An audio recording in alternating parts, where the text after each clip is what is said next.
साल भर बच्चों को पढ़ाया है और एक दिन जलसा करवा के बच्चों के बाप के पढ़ाने का इंतजाम किया गया है। ये अज़मत कुरान कॉन्फ्रेंस में आपके आने का मकसद यही है, एक दिन बैठकर अपना दीन सीखें, अपने दीन की बातों को जानें। जरा गौर से सुनिए जॉन डेवनपोर्ट क्या कहते हैं। वो कहते हैं ये सारे उलूम जिसकी वजह से साइंस जवान हुई है, अगला जुमला चौंका देने वाला। वो कहते हैं ये सारे उलूम अरबी मदारिस से लिए गए हैं। कौन? मैं नहीं बोलता, मेरा पीर साहब नहीं कहता। हमारे पीर साहब को लड़ने से फुर्सत कहाँ है? हमारे पीर साहब को लड़ने से फुर्सत कहाँ है? और हमारे मौलवी साहब लोगों को चंदा से फुर्सत कहाँ है? तो फिर वो कहाँ तक की बातें करेंगे? अब चंदा करना भी जरूरी है, क्योंकि चंदा के बगैर मदरसा चलेगा कैसे? मालदार लोगों ने तो साहब वो समझ लिया है कि मौलाना साहब चंदा भी करें, मकान भी बनाएं, पढ़ाई भी करें और अपनी तनख्वाह कुछ चंदा करके लें, बाकी हम सदर सिक्योरिटी बने रहें, ना मेरा हाथ मैला हो ना पाँव मैला हो, मेरी सरदारी भी हाथ से ना जाए।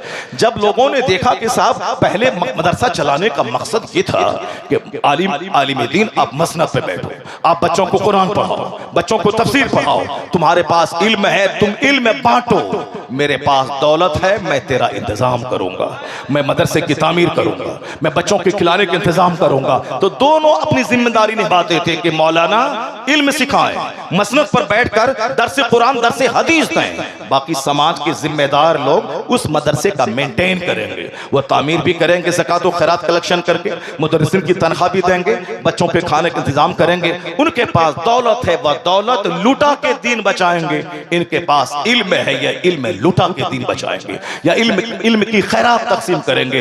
बहुत अच्छे ढंग से चलता था। लेकिन जब हालात खतरनाक हो गए, जब लोग मदरसा चलाने से भागने लगे, आलिमों को नौकर समझने लगे, सारा काम इन्हीं को करना है, तो उलमा मांगने का मतलब है अपनी इज्जत को मिट्टी में मिला देना। मांगने का मतलब है तकरीर 5 घंटे करें, दिलों में जो मोहब्बत है जैसे ही रसीद लेके आपके पास पहुंचे वो सारी इज्जत मिट्टी में मिल जाती है। क्योंकि जो आदमी मुझसे मिलना चाहता है, जो मेरी गुफ्तगू सुनकर हाथ चूमना चाहता है, मेरी पेशानी चूमना चाहता है, कैसे तुम ऐसी ऐसी बातें बोलते हो? वो जो आदमी पेशानी चूमना चाहता है और जहां मैं उससे कुछ मांग लेता हूं वो अपना दरवाजा बंद कर लेता है, वो भाग जाता है। साहब ये भी दूसरे लोगों की तरह मांगना शुरू किया। ठीक है मैं जलील हो गया मांगने की वजह से, लेकिन अगर मैं भी मांगना छोड़ दूं, ये बता दे इदारा कैसे चलेगा, दारुल कैसे चलेगा, ये दरसे कुरान कैसे जिंदा रहेगा, ये उलमा की जमात कैसे पैदा होगी, मस्जिदों का इमाम कहां से आएगा, जनाजा पढ़ाने वाला कहां से आएगा, काजी कहां से आएंगे, बच्चों को दीन सिखाने वाले कहां से आएंगे? ये तो एहसान इन उलमा का है कि अपनी बेइज्जती का दाग उठाने के बावजूद इन्होंने फैसला किया है मुझे सलाम मत करना, मुझको देखकर दरवाजा बंद कर लेना, मुझे बोझ समझना, मैं अपनी बेइज्जती बर्दाश्त कर लूंगा, मगर दरसे कुरान की का मरकज मदरसा बंद नहीं होने दूंगा। तकबीर, नारे रिसालत, मसलके आला हजरत, अज़मत कुरान कॉन्फ्रेंस। ये एहसान इनका है। रमजान का महीना इबादत का महीना है, तिलावत का महीना है, घर में बाल बच्चों के साथ रहने का महीना है, लेकिन सारे आराम को त्याग कर कभी बंबई, कभी कलकत्ता, कभी धनबाद, कभी बरनपुर, कभी आसनसोल की सड़कों पे हैं, अपने लिए नहीं उन गरीब बच्चों के लिए जिसको यतीम सिखा रहे हैं। मदरसे की तामीर करनी है, मुदर्रिसिन की तनख्वाह देनी है। क्या कोई डॉक्टर करता है, कोई इंजीनियर करता है, कोई प्रोफेसर करते हैं, कोई दुनिया का बहुत बड़ा काउंट और नवाब करता है? नहीं, जितने मदरसे चलते हैं अक्सर मदारिस उलमा चलाते हैं। अगर ये चलाना छोड़ दें तो फिर जलसा बंद हो जाएगा, खिताब बंद हो जाएगा, दीन का काम बंद हो जाएगा। इसलिए इसको बोझ मत समझिए, जब दरवाजे पर आए लपक के इस्तकबाल कीजिए, उनका हाथ चूमिए और एहसान मानिए कि तुम आए हो मेरे माल को पाक करने, मेरी ज़कात लेने, सदक़े फित्र लेने और फिर इसको लेकर बांटने नहीं मदरसा चलाने। तो तुम्हारा डबल एहसान है कि मेरे माल को भी पाक कर रहे हो, मेरे समाज को जहालत से भी पाक कर रहे हो। सुभान अल्लाह, जिंदाबाद, नारे तकबीर, नारे। एहसान इन उलमाए कराम का है। सोच अलग अलग है लोगों की, मगर एहसान इनका मानना पड़ेगा। वरना जलसा कौन कराता है? गांव के कोई नवाब 1000 बीघा जमीन का जोतने वाला यही साहब है जो दस्तारबंदी के नाम पे आपको जमा करते हैं, जिससे मुसलमानों की शान बुलंद होती है। वरना कव्वाली के नाम पे तो लोग नाचते हैं। अल्लाह के वलियों के मज़ारात को लड़का लड़की के मिलने का मीटिंग पॉइंट लोगों ने बना दिया है। जरा सा मौका मिलता है तो कव्वाली के नाम पे अय्याशी, जरा सा मौका मिलता है तो क्रिकेट टूर्नामेंट के नाम पे दुनियादारी, जरा सा मौका मिलता है तो शादी ब्याह में डीजे बजवा के अपनी जवान बेटियों के दिलों में जिनाकारी और बदकारी का शौक जगाने का काम होता है। ये एहसान इन लोगों का है, दुर्वेशों का, जो आपको बुराई से भी रोकते हैं, डीजे से रोकते हैं, हरामकारी से रोकते हैं, मदरसा चलाकर आलिमों की जमात पैदा करके सबको दुनिया की फिक्र है, इसको आपको जन्नत ले जाने की फिक्र है। जिंदाबाद जिंदाबाद, सुभान अल्लाह। सबको दुनिया की फिक्र है, इनको आपको जन्नत ले जाने की फिक्र है, आपको जन्नत ले जाने की फिक्र है। कभी आपने देखा नेता को वोट नहीं देंगे तो वो आपके जलाने की बात करेगा, आपके मोहल्ले की सड़कें नहीं बनाएगा क्योंकि आपने वोट नहीं दिया है। कभी देखा अपने मगरूरों को, आप उनको सलाम नहीं करेंगे तो वो आपको 50 बार सलाम न करके तड़पाएगा और सलाम का जवाब न दे के आपको जलील करेगा। लेकिन एहसान इन फकीरों का मानिए। अगर आप कह दें कि आज असर के बाद आपकी इमामत खत्म, दूसरा इमाम आएगा जुमा के दिन, मगर ये जुमा के दिन इसको मालूम है असर के बाद मैं बोरिया बिस्तर लेके मस्जिद से जाऊंगा, मेरी जगह छूटने वाली है, लेकिन उस जुमा के दिन कभी इस इमाम साहब को नहीं देखेंगे आप कि ये इमाम साहब आपके खिलाफ तकरीर करे, आपको कोई बुरी बात बताए, आपको तबाह करने का तरीका बताए। नहीं, मालूम है इसे कि मैं आज असर के बाद मस्जिद छोड़ने वाला हूं, मेरी मुलाजमत खत्म होने वाली है, लेकिन वो आखिरी तकरीर भी जुमा के दिन करता है, वो हमारी बुराई के खिलाफ बोलता है, वो हमें जन्नत का रास्ता दिखाता है। इससे बड़ा शुभ चिंतक, इससे बड़ा वेल विशर, इससे बड़ा खैर का दुनिया में कोई करो नहीं है। मैं उसे गाली देता हूं, ये मेरी आबादी की बात कर रहा है, मैं इसको भगाने की बात करता हूं, ये हमें जन्नत का रास्ता दिखाता है। ये हकीकी शुभ चिंतक अगर कोई जमात है तो वह जमात उलमा है। नारे तकबीर, हकीकी शुभ नारे चिंतक अगर कोई रिसालत, करो है, उलमाए अहले सुन्नत। आलिमों की जमात है। अब जरा गौर से मेरी बात सुनिए। डॉक्टर जॉन डेवेनपोर्ट क्या कहते हैं? वो कहते हैं आज जो साइंस जवान हुई है, इसकी जवानी में फिजिक्स का हाथ है, केमिस्ट्री का हाथ है, जूलॉजी का हाथ है, बॉटनी का हाथ है, एस्ट्रोलॉजी का हाथ है। चूंकि मैंने अंग्रेजी लिटरेचर मैंने पोस्ट ग्रेजुएशन किया अंग्रेजी में, अरबी फारसी उर्दू में नहीं, अंग्रेजी में। मुझको मालूम है कि कॉलेज में क्या होता है। अलबत्ता बेसिकली मैं मदरसे का तालिब इल्म हूं, मगर मेहनत करके मैंने मैट्रिक में 400 बच्चों में टॉप रिजल्ट निकाला है। 4 बच्चों में 400 बच्चों में टॉप रिजल्ट निकाला है। तो इल्म दाढ़ी में नहीं रहता, इल्म पगड़ी में नहीं रहता, इल्म तो सीने में रहता, इल्म सीने में रहता है। ऐसा नहीं कि साहब दाढ़ी रखने के बाद हम क्या अंग्रेजी पढ़ेंगे, दाढ़ी रखने के बाद क्या हम बिजनेस कर पाएंगे। नहीं, ये तो सोच बिल्कुल जाहिलाना है, क्योंकि इल्म का संबंध हृदय से है, इल्म का संबंध मेहनतों से है। जो भी मेहनत करेगा, मैंने आज तक हद्दे शरअ से कम दाढ़ी नहीं रखी है। हद्दे शरअ यानी एक मुश्त रखना, एक मुश्त से आगे दाढ़ी बढ़ जाए उसको कटा लेना चाहिए, क्योंकि एक मुश्त से आगे दाढ़ी जितनी लंबी होती जाएगी अक्ल घटती चली जाएगी। बहुत सारे लोग हैं दाढ़ी लंबी रखते हैं, यहां तक कमर तक रखते हैं, जितनी दाढ़ी लंबी होगी अक्ल घटती चली जाएगी।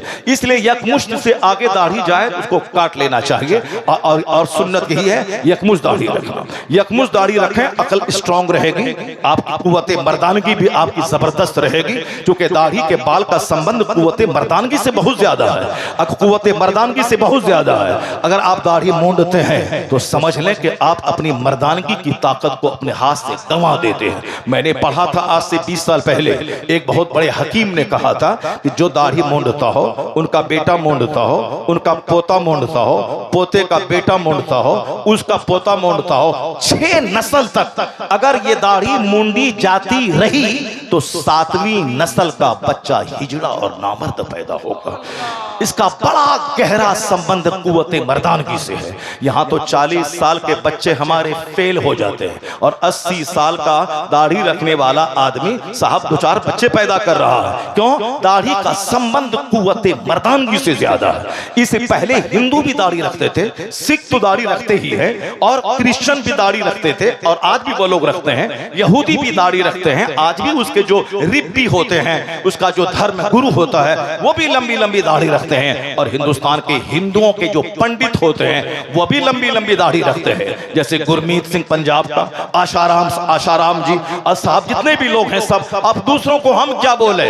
हमारे देश के प्रधानमंत्री लॉकडाउन में इतनी लंबी दाढ़ी बढ़ा चुके थे कि देखने के बाद लगता था शायद प्रधानमंत्री हैं या कहीं किसी मंदिर से आए हैं, या फिर किसी को धोखा हो जाता था कि कहीं मदरसा से पढ़ के तो नहीं आ गए हैं। लोगों को धोखा होता था, इतनी लंबी दाढ़ी बढ़ा के रखते थे। तो दाढ़ी रखना हमारे बच्चों ने ऐब समझ लिया है। हमारे बच्चों ने दाढ़ी मूंडना ये फख्र की बात समझ लिया है। बैठिए मौलाना साहब, हमारे बच्चों ने दाढ़ी मूंडना ये फख्र की बात समझ लिया है। ये हमारे बच्चे, हमारी बच्चियां दाढ़ी वालों को के साथ रिश्ते में नहीं जुड़ना चाहती है। पता नहीं किस डाइन की नजर लग गई, पता नहीं किस कातिल की नजर लग गई, पता नहीं किस जादूगर ने जादू कर दिया।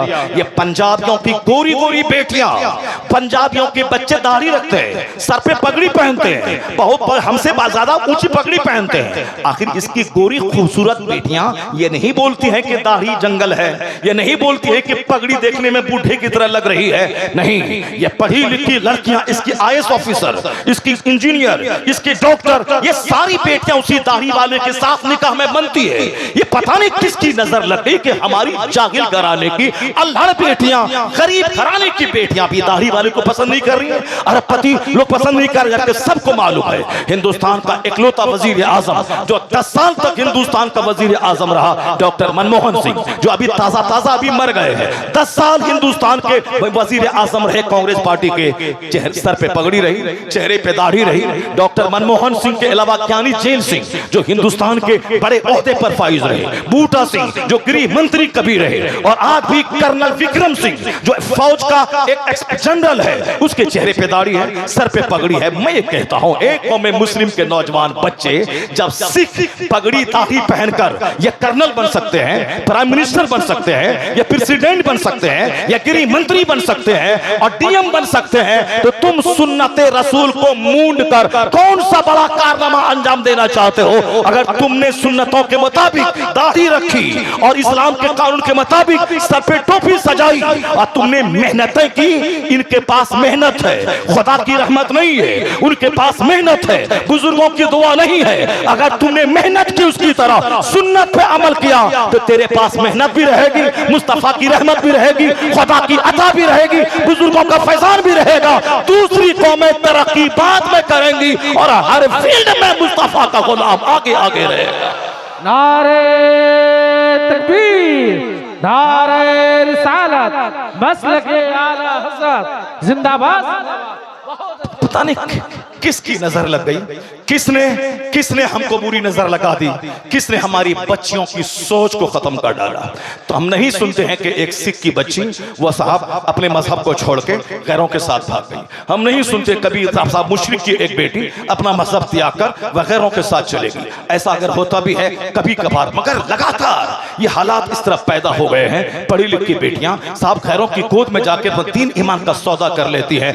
इसका सारा जिम्मेदार वो घर का माहौल है, माँ बाप है। जब बार बार हम ये बोलेंगे वो इंजीनियर बन गया करोड़ों कमा लिया, वो डॉक्टर बन गया अरबों कमा लिया, वो IAS ऑफिसर बन गया खरबों कमा लिया, वो बंबई में फैक्ट्री डाल दी अरबों कमा लिया, तो हमारे छोटे छोटे बच्चे जो मेरे आंगन में पलते हैं वो छोटे छोटे बच्चों के दिमाग में इसका असर ये पड़ेगा कि दौलत कमाना यही सबसे बड़ी चीज है, मकान बनाना यही मकसद हयात है, फॉर्च्यूनर खरीदना यही मकसद हयात है, चाहे सट्टा जुआ जुआ खेल के खरीदें, चाहे झूठ बोल के खरीदें, चाहे दूसरों को ठग के खरीदें, चाहे दूसरों की जमीन पे कब्जा करके खरीदें, चाहे डकैतों का एक ग्रुप बना के चोरी डकैती करके तो हम खरीदें, माल खरीदना है, क्योंकि हमारे घर में यही जुनून पैदा किया जाता है। मगर राजस्थान में एक गांव है, जब उत्तर प्रदेश में, जिसकी आबादी 200 है, उस 200 की आबादी में 70 बच्चे IAS ऑफिसर है। वहां की लड़कियां सड़कों पे नजर नहीं आती है, क्योंकि वहां यही चर्चा होता है,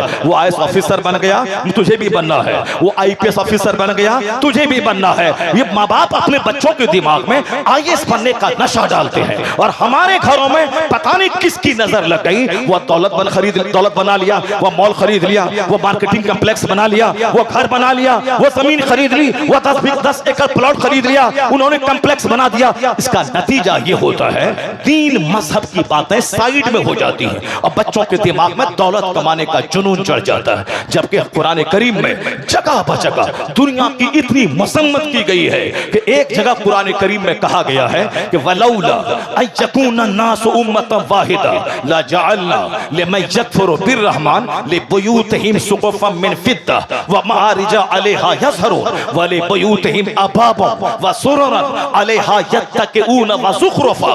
अल्लाह फरमाता है अगर ये सारे लोगों के एक प्लेटफॉर्म पे आने का अंदेशा ना होता, यानी दुनिया के सारे लोगों के काफिर होने का चांस नहीं होता, तो हम अपने बागियों को, अपने दुश्मनों को, अल्लाह कहता है जो अल्लाह को नहीं मानता वो अल्लाह का दुश्मन, अल्लाह कहता है मैं अपने दुश्मनों को, मैं अपने मुनकिरों को, जो मेरा इनकार करता है कि अल्लाह नहीं है, अल्लाह है इसका इनकार करता है, मैं अपने मुनकिरों को इतनी दौलतें दे देता कि उनके मकान की छत में चांदी की बना देता, उनके मकान की छत में चांदी की बना देता, उनके मकान की सीढ़ियां व मआरिजा अलैहा यज़हरून, सीढ़ियां मैं चांदी की बना देता, जिस पर यह मुशरिक, ये काफिर चढ़ करके छत पे जाते, वले बयूतिहिम अबवाबा व सुरुरन अलैहा यत्तकिऊन व ज़ुख़रुफा, उनके मकान के दरवाजे, उनके मकान के फर्नीचर वह सब सोने चांदी के बना देते। एक ज़ुख़रुफ नाम की सूरत है 26वें पारे में। ज़ुख़रुफ के माने डेकोरेशन, ज़ुख़रुफ के माने ऑर्नामेंट, ज़ुख़रुफ के माने सजावट। क्या कहा अल्लाह ने, अगर हम ऐसा कर देते तो दुनिया के सारे लोग काफिर हो जाते, सारे लोग मुशरिक हो जाते। जाहिर सी बात है, जब काफिरों के मकान की छतें चांदी की बन जाती तो सारे लोग उसी को सच मान के काफिर हो जाते। अल्लाह कहता है अगर ये बात नहीं होती तो मैं अपने बागियों को इतनी दौलत देता, उनके मकान की छतें चांदी की बना देता। मगर आगे अल्लाह कहता है वाइन कुल्लु ज़ालिका लम्मा मताउल हयाती दुनिया, अल्लाह कहता है अगर हम ऐसा कर भी देते, सोने चांदी का घर बना भी देते, तो कितने दिन तक उस घर में रहेगा? 70 साल, 80 साल, 90 साल, जो अल्लाह के नजदीक एक मिनट है। और अल्लाह आगे फरमाता वल आखिरतु इंद रब्बिका लिल मुत्तकीन, यानी मरने के बाद जो आखिरत है, जहां का एक दिन 50,000 साल के बराबर है, वहां सोने चांदी की ईंट से बनी हुई जन्नत, हूरो गिलमान, शहद की दूध की पाकीज़ा नहरें, वहां 70,000